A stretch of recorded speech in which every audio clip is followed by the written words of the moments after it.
Nosso evangelho de hoje é Lucas 9, de 43b a 45. Naquele tempo, todos estavam admirados com todas as coisas que Jesus fazia. Então Jesus disse a seus discípulos: prestai bem atenção às palavras que vou dizer. O Filho do Homem vai ser entregue nas mãos dos homens. Mas os discípulos não compreendiam o que Jesus dizia.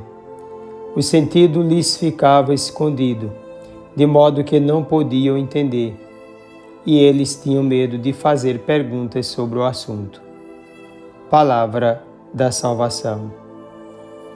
A novidade desperta sempre a curiosidade. Certamente alguns se deixam conduzir pelo novo, outros se satisfazem, mas ficam nisso mesmo. Outros ainda alegram-se, mas apenas a concebem como mais um evento na história. Outros, enfim, não lhe dão nenhum valor. A verdade é que no caso de Jesus, mediante suas palavras de sabedoria, os milagres por ele realizados, seu modo humano e divino de atender as pessoas, sua autoridade no ensinamento e sua própria pessoa, encantava a quem dele se aproximava. Nele, os anseios de Israel encontraram a concretização do futuro esperado. De fato, ele era aquele para o qual a promessa conduzia. Num segundo momento, Jesus anuncia a paixão. Mais uma vez, Jesus toca nesse assunto de morte e isso desconcerta os que são apegados. Primeiramente, a ideia de um Messias glorioso, depois as novidades do poder, do nome, da fama, do sucesso. Morrer é sinal de fraqueza, derrota, fim de uma esperança.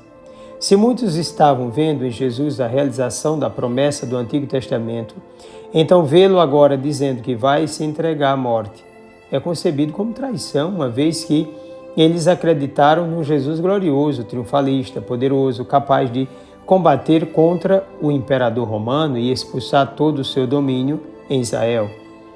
Seria ele o Senhor do mundo conhecido, tornaria Israel um império jamais visto e incapaz de ser destruído.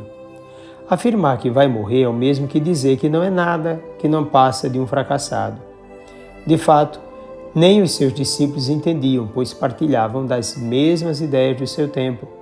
Um forte sinal disso é Judas Iscariotes, que por causa do seu objetivo nunca se converteu a Jesus, nunca mudou de opinião e lutava sempre em favor da revelação de um Messias político, poderoso e triunfalista.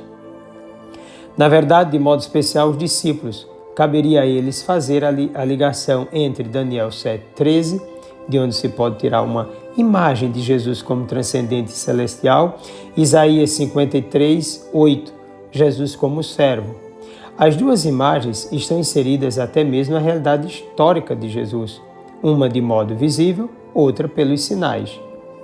Somente à luz do Espírito Santo, depois da ressurreição de Jesus, os discípulos foram capazes de compreender o significado de Jesus servo e ao mesmo tempo ser celestial, mais precisamente Senhor.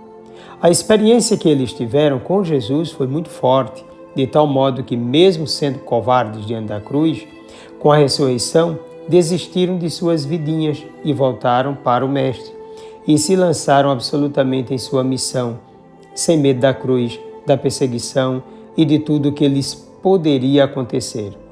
Entenderam que, antes de chegar à glória, necessitam passar pela cruz, que não existe ressurreição sem paixão, sem dor. Talvez hoje muitos queiram a glória antes do sofrimento, da luta constante, mas isso é só fantasia, ilusão de quem ainda não encontrou a verdade e não está preocupado com o bem de fato. Para se chegar ao topo de uma montanha é necessário escalá-la. Coragem, essa é a palavra para quem quer vencer. Esperança, a palavra de quem quer continuar. Desça sobre ti a bênção do Deus Todo-Poderoso, Pai, Filho e Espírito Santo. Um forte e carinhoso abraço.